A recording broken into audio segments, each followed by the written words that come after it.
wala tayong dadaanan na tayo po ay mahihirapan. Amen? Hindi po tayo mahihirapan. Ang sabi po ng Panginoon, alalahanin mo ang iyong manlilikas sa panahon na ikaw kabataan. Bata pa si Nanay Bioli. Bata pa tayo, Nanay Lita. Bata pa kayo. Wala pang natanda sa atin. Ilang taon na po kayo na yun? Tanda na ako. Ano ba? Huwag niyong aangkining matanda na kayo. Kalabaw lang. Edad lang. Di ba, Nanay Bioli? Tama po. Hindi natin aangkinin tayo matanda na. Kahit natanda na tayo. Tingnan mo. Bakit? Blooming ngayon si Kasi Sir po, Monique. pag hindi natin Ganda, ikiniklaim na tayo matanda na, ang tuhod natin, ang ating mga mata, ang ating katawan, malakas. Amen. Hindi mo kiniklaim na ikaw matanda na.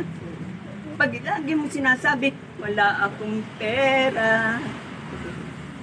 My God shall supply to all my needs. Amen? Amen. Kasi ka. Oh, Nawitan na siya. pag laging ganon, God's will provide. Amen. Hindi mo alam, Nanay Bioli, mauubos to. Amen. Mabebenta ito. Ang gulay. Wala ka na ibebenta mamaya, ubos na ito.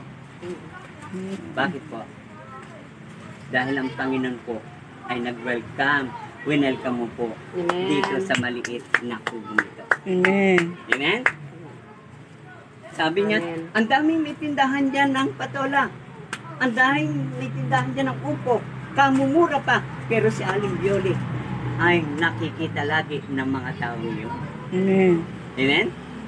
Si Nanay Lita, ang tingin sa kanya, matanda na. Pero hindi nila alam.